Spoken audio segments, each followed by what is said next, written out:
23వ తారీఖు ఈరోజు. మే 24వ తారీఖున ప్రవీణ్ పగడాల సంస్మరణ సభ, బహిరంగ సభ పెట్టిన విషయం మీ అందరికీ తెలుసు. రేపు సాయంత్రం 6 గంటలకి మనం పెట్టడం తెలుసు. మీ అందరికీ ఆ డేట్ గురించి కూడా మీ అందరికీ తెలుసు. ఆంధ్రప్రదేశ్లో ఉన్న ఈ ప్రవీణ్ పగడాల హత్య గురించి ఏం జరుగుతుంది అని ఉత్కంఠగా ఎదురుచూసే అందరికీ కూడా నా ధన్యవాదాలు. రేపు ఈ మీటింగ్ జరుగుతుందని చెప్పి అందరూ విశ్వసిస్తున్నారు. మేము కూడా పెట్టాలనే ఉత్సాహంతో ఉన్నాం. అంటే చాలా ఎక్సైటెడ్గాను, చాలా ఎంతూజియాజంగాను ఉన్నాం పెట్టాలి మీటింగ్ అని. ఎందువల్లంటే ఇది హత్య. మేము పిలిపించింది కూడా హత్య అనే నమ్మిన ప్రతి ఒక్కరు రమ్మన్నాం. ఇది హత్య అని మొత్తం ఆంధ్రప్రదేశ్ కూడా భావిస్తుంది. అందుగురించే వేలాదిగా, లక్షాదిగా జనం రేపు వస్తారన్న విషయం కూడా మాకు తెలుసు. ఇంకెక్కడి నుంచి ఎప్పుడైతే ఈ సభ అనౌన్స్ చేసి ఒక 10 రోజుల ముందు నుంచి, అంటే ఈ రోజు నుంచి 13వ తారీఖు 14వ తారీఖు నుంచి పోలీస్ హెరాస్మెంట్ అన్నది స్టార్ట్ అయిపోయింది. అంటే ప్రభుత్వం యొక్క పనితీరు ఎలా ఉందంటే మానవ హక్కుల్ని, అంటే హ్యూమన్ రైట్స్ని, అలాగే ఇండివిజువల్ రైట్స్ని మొత్తం అన్నీ హరించే విధంగా, అసలు పోలీస్ డిపార్ట్మెంట్కి చర్చిల్లోకి వెళ్ళి మీటింగ్ పెట్టి ఆ మీటింగ్కి వెళ్ళడానికి వీల్లేదు, ఆ మీటింగ్ పర్మిషను ఇవ్వలేదు అనే చెప్పే నైతిక హక్కు ఎవరిచ్చారు? అంటే ప్రభుత్వం పోలీస్ డిపార్ట్మెంట్తో తను చేయలేని పని చేయిస్తుందా అన్నది క్లియర్గా ఉత్పన్నమయ్యే క్వశ్చన్. అంటే పవన్ కళ్యాణ్ మాట్లాడే తీరు, చంద్రబాబు నాయుడు మాట్లాడే తీరు, బీజేపీ మాట్లాడే తీరు, కూటమి ప్రభుత్వం. ప్రవీణ్ పగడాల అన్న ఆయన 2 నెలల క్రితం మార్చి 24వ తారీఖున హైవే పక్కన పడిపోయి ఉండడం చూసిన తర్వాత ఆ నెల రోజుల తర్వాత ప్రెస్ మీట్ పెట్టి అది హత్య, యాక్సిడెంటా అని చెప్పి యాక్సిడెంట్ కింద చెప్పడం జరిగింది. నేను అడుగుతున్న క్వశ్చన్, నా మీద మీ దగ్గర ఆధారాలు ఉన్నాయంటే ఎందుకు బయట పెట్టరు? మీరు హత్యని ఏ రకంగా చెప్తున్నారు అని నన్ను అందరూ అడుగుతూ ఉన్నారు. నేను ఒకటే క్వశ్చన్ చేస్తున్నాను ఫస్ట్ నుంచి, ఒకటే క్వశ్చన్. యాక్సిడెంట్ అయింది 23వ తారీఖు సాయంత్రం రాత్రి 11:26 నిమిషాలకు యాక్సిడెంట్ అయింది. 11:46 నిమిషాలకి యాక్సిడెంట్ అయినప్పుడు 24వ తారీఖున బాడీ మీకు దొరికినప్పుడు 25వ తారీఖున హైదరాబాదులో ల్యాప్టాప్ ఎందుకు తీసుకెళ్ళిపోయారు? ప్రవీణ్ పగడాలది. ప్రవీణ్ పగడాల ఐప్యాడ్ ఎందుకు తీసుకెళ్ళిపోయారు? ప్రవీణ్ పగడాల అకౌంట్స్ ఎందుకు సీజ్ చేశారు? దీనికి సమాధానం చెప్పండి.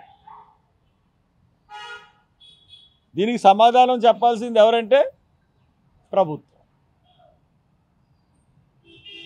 అందుకనే ఇప్పుడు మొత్తం లోకమంతా కూడా ఈ రోజున బలంగా నమ్ముతున్నది ఏంటంటే ప్రవీణ్ పగడాలని చంపేసింది గవర్నమెంట్. నేను ఏ మతాన్ని కించపరచట్లేదు, ఏ వ్యక్తిగతంగాను ఏ వ్యక్తిని కూడా అంటలేదు. ప్రభుత్వాధినేతల్ని క్వశ్చన్ చేస్తున్నాను, ప్రభుత్వాన్ని క్వశ్చన్ చేస్తున్నాను, రాష్ట్ర ప్రభుత్వాన్ని క్వశ్చన్ చేస్తున్నాను, కేంద్ర ప్రభుత్వాన్ని క్వశ్చన్ చేస్తున్నాను. ఈ పోలీసు డిపార్ట్మెంట్ అన్నది ఈ ఆటలో అరటిపండ్లాటోళ్ళు. This is fight between fighters for the Praveen Pagadala and government. మా ఇద్దరికి యుద్ధం జరుగుతుంటే ఈ పోలీసు వాళ్ళు అరటిబొమ్మలు. వాళ్ళు గవర్నమెంట్ పోలీస్ ఫోర్స్ని ఉపయోగించి అణిచివేయాలని చూస్తూ ఉంది. ఎంత దారుణమైన అణిచివేత అంటే మామూలు అణిచివేత కాదు. ఒక 70 ఏళ్ళు 80 ఏళ్ళు ఉన్న ఒక ముసలాయన ఆర్థర్ ప్రసాద్ అన్న ఆయన్ని పొద్దున్నుంచి హౌస్ అరెస్ట్. ఇక్కడ ప్రెస్ మీట్కి వద్దాం అనుకున్నాడు ఆయన, అనాథరైజ్డ్ హౌస్ అరెస్ట్. ఒక గుడాల జాన్సన్ వీళ్ళ పెట్టిన టార్చర్కి గుండెపోటు వచ్చి హాస్పిటల్లో జాయిన్ అయిపోయాడు. అతను సీరియస్ నిన్నటి వరకు. మార్నింగే అతనికి కొంత రిలీఫ్ వచ్చింది. ఎంత దారుణం.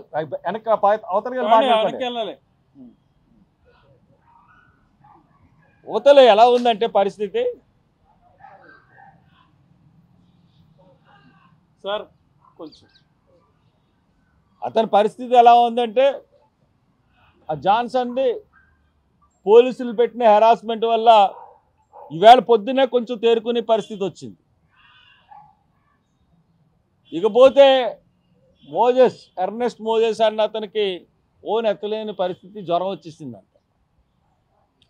కొంతమంది మా ఆర్గనైజర్స్ ఎంత భయపడిపోయారంటే ఫోన్ ఎత్తకుండా వాళ్ళ తాతయ్య గారు, ఎప్పుడో చనిపోయిన తాతయ్య గారిని కూడా చంపేసి అక్కడికి వెళ్ళిపోతారు.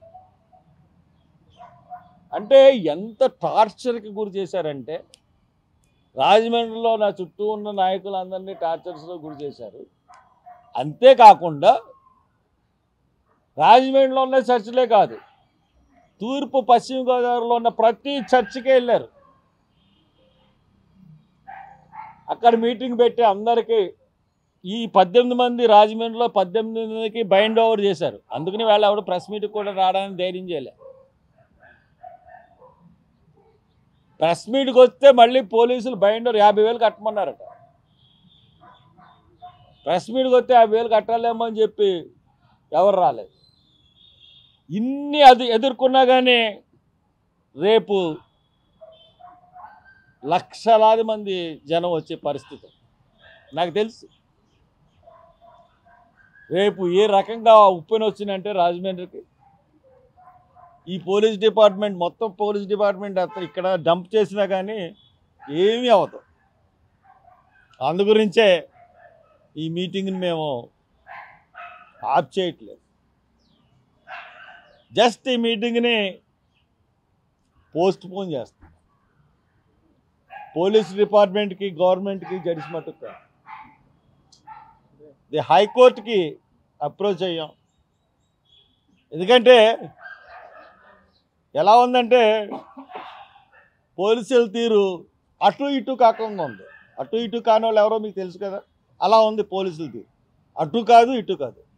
అంటే మీటింగ్ పర్మిషన్ ఇస్తామని చెప్పట్లేదు, పర్మిషన్ ఇవ్వని చెప్పట్లేదు, అటు ఇటు. కోర్టులోకి వెళ్ళి ఏం చెప్పారంటే, కోర్టుని అడిగాను పర్మిషన్ ఇప్పించండి అని అడిగితే, కోర్టులో ఏం చెప్పారంటే హర్ష్ కుమార్ పెట్టినవి అన్నీ అక్కడ ఎవరైతే స్థలం మాకు వాడుకోవడానికి ఇచ్చారో గ్రౌండ్ పర్మిషన్స్ ఎవరైతే ఇచ్చారో వాళ్ళందరికీ పోలీసులు పిలిపించి పోలీసు ఎస్పీ ఆఫీస్లో వాళ్ళు వీడియోలు తీయించి వాళ్ళు మేము ఇస్తాము అని చెప్తే హైకోర్టుకి వెళ్ళి హర్ష్ కుమార్ పెట్టినవన్నీ ఫోర్జరీ డాక్యుమెంట్లు. రే చేతకానోళ్ళారా, నిజంగా చెప్తున్నాను, మీకు దమ్ముంటే ఫోర్జరీ అని హైకోర్టులో చెప్పడం కాదు, మీకు దమ్ముంటే ఫోర్జరీ అని చెప్పి నన్ను అరెస్ట్ చేయండి. ఫోర్జరీ పెట్టి హర్ష్ కుమార్ కోర్టుకి పెట్టిన సర్టిఫికేట్లన్నీ ఫోర్జరీ సర్టిఫికేట్లన్నీ అరెస్ట్ చేయండి, ఫోర్జరీకి నేరం కింద. అంతేగాని కోర్టులకి తప్పుడు సమాచారం ఇచ్చి మీరు కోర్టులను తప్పుదోవ పెట్టించే పరిస్థితి మీరు తీసుకొస్తా ఉంటారు. ఇప్పుడేమి మీకు అనవసరంగా ప్రభుత్వం ద్వారా మీరు మాకు ప్రత్యర్థులు అయ్యారు. మా ప్రత్యర్థి మీరు కాదు, పోలీస్ డిపార్ట్మెంట్ కాదు, ప్రభుత్వమే. అయినా కానీ మీరు ప్రత్యర్థులు అయ్యారు కాబట్టి నేను మీ మీద ఒక కేసు కూడా పెట్టలేదు. నాకు అన్ని అవకాశాలు ఉన్నాయి. ఒక్కడిని చేసి మీరు 70 మంది పోలీసులు నన్ను వ్యాన్లోంచి లాగలేకపోయారు. లాగి 15-20 నిమిషాలు చెప్పి లాగలేకపోయారు. ఆ వీడియో తీశారు. దమ్ముంటే వీడియో పెట్టండి, ఎంతమంది ఉద్యోగాలు పోతాయో చూస్తాను. మీకు చీము నెత్తురు అనేది పోలీసు వాళ్ళకు ఉంటే ఎస్పీ గారికి కానీ, అడిషనల్ ఎస్పీ గారికి కానీ, డిఎస్పీ గారికి కానీ, అక్కడ సీన్లో పాల్గొన్న వాళ్ళు ఎవరికైనా సరే ఒక్క జర్నలిస్ట్కి ఆ వీడియో ఇవ్వండి. ఇస్తే మిమ్మల్ని లోకమంతా ఎంత ఉమ్మేతో ఒక మనిషి మీద 70 మంది కలబడ్డారు అంటే కలబడి ఏం చేయలేకపోయారు. అది విచిత్రమైన విషయం. అది మీకు దమ్ముంటే పెట్టండి, బయట పెట్టండి ఆ వీడియో. కాబట్టి మీరు నా చుట్టుపక్కల నా బలాన్ని అంతటినీ దెబ్బకొట్టి నన్ను దెబ్బకొట్టానన్న శంకలు గుద్దుకోకండి. మీరు వేస్ట్. ఎందుకంటే మీరు ఆర్ఎస్ఎస్ మనుషులు. ఐజీ అండ్ ఎస్పీ ఇద్దరు కూడా ఆర్ఎస్ఎస్ భావాలు ఉన్న మనుషులు వీళ్ళిద్దరు. కాబట్టి మేము చెప్తున్నది ఏంటంటే మేము పోస్ట్పోన్ చేస్తున్నాం. ఆ పోస్ట్పోన్ డేట్ని ఇమీడియట్గా నేను అనౌన్స్ చేస్తాం. ఎక్కువ రోజులు కూడా ఉండదు ఇది పోస్ట్పోన్మెంట్. ఎందుకంటే వాళ్ళు అనుకుంటున్నారు ఈ కేసు జూన్ 5 కేసారు కదా అనుకుంటున్నారు. దాన్ని ముందుకు ఎలా తెచ్చుకోవాలో, ముందుకు ఏం చేయాలో మా ప్రయత్నాలు మాకు ఉంటాయి. మరి 27నే మహానాడు కూడా జరుగుతుంది. మరి అది కూడా మరి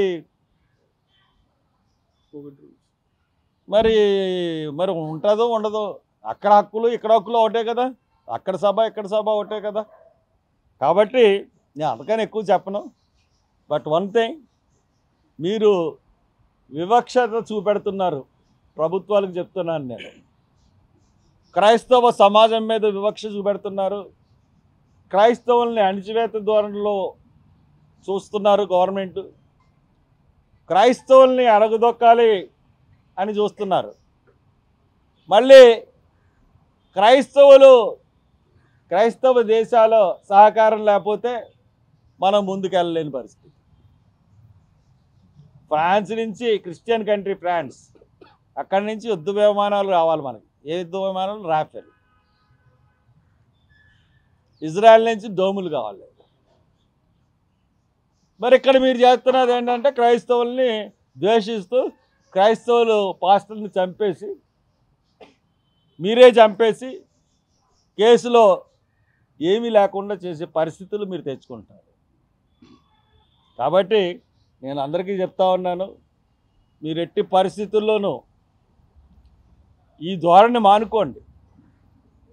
మేము మీటింగ్ పెట్టేది ప్రవీణ్ పగడాల గురించి హత్య అని మేము ఖచ్చితంగా చెప్పి మళ్ళీ మీటింగ్ పెట్టడం ఖాయం. దాంట్లో ఎటువంటి సందేహం ఉండదు. ఇండియా పాకిస్తాన్ తాజా అప్డేట్స్ కోసం డౌన్లోడ్ చేసుకోండి RTV లైవ్ యాప్.